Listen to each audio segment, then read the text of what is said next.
আমরা সবাই তো দৌড়াচ্ছি, তাই না? কিন্তু কখনো থেমে নিজেকে প্রশ্ন করেছেন, এই দৌড়টা আসলে কার সাথে? পাড়ার ওই ছেলেটার সাথে, অফিসের কলিগের সাথে, নাকি সোশ্যাল মিডিয়ার ওই চকমকে প্রোফাইলগুলোর সাথে? সত্যি বলতে আমরা যখন অন্যের সাথে কম্পিটিশন করি তখন আমরা আসলে অন্যের স্ক্রিপ্টে অভিনয় করি। আজ একটা বইয়ের কথা বলি যা আমার চিন্তাধারা বদলে দিয়েছে। বইটির নাম দ্য ইনফিনিটি গেম। এই বইয়ের লেখক সাইমন সিনেক একটি দারুণ কথা বলেছেন। লাইফ কোনো ফুটবল ম্যাচ না যে শেষে বাঁশি বাজবে আর কেউ একজন কাপ নিয়ে বাড়ি ফিরবে। লাইফ একটি অফুরন্ত খেলা। এখানে আসল কম্পিটিশন জেতা নিয়ে না, আসল কম্পিটিশন হলো টিকে থাকা নিয়ে। আমরা যখন অন্যকে হারানোর টার্গেট করি তখন আমরা আমাদের নিজের লিমিটেশন ভুলে যাই, কিন্তু যখন লক্ষ্য হয় নিজের রেকর্ড ভাঙা তখন আকাশটাও ছোট মনে হয়।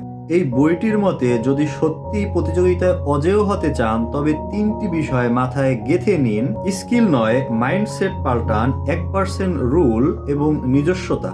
আপনার পাশের জন হয়তো আপনার চেয়ে ভালো ইংরেজি বলে বা বেশি টাকা কামায়, সেটা দেখে আফসোস না করে ভাবুন, সে যদি পারে তার মানে পথটা খোলা আছে। অন্যকে হিংসা করা মানে নিজের এনার্জি নষ্ট করা। প্রতিদিন বিশাল কিছু করার দরকার নেই। গতকাল আপনি যা জানতেন না আজ সেটা শিখুন। প্রতিদিন মাত্র 1% ইমপ্রুভমেন্ট 1 বছর পর আপনাকে 365% এগিয়ে দেবে।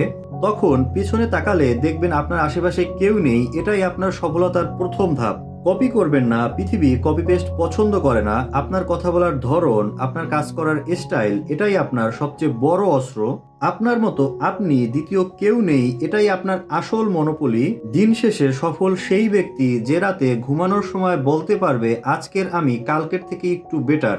কম্পিটিশন যখন নিজের সাথে হয় তখন পরাজয় বলতে কিছু থাকে না, থাকে শুধু শিক্ষা আর জয়। যারা বলে বা ভাবে আপনাকে দ্বারা কোনো কিছু সম্ভব না বা আপনি পারবেন না, তাদের উদ্দেশ্যে আপনার একটি কথাই হওয়া উচিত, end is not the end, in fact end means effort never die.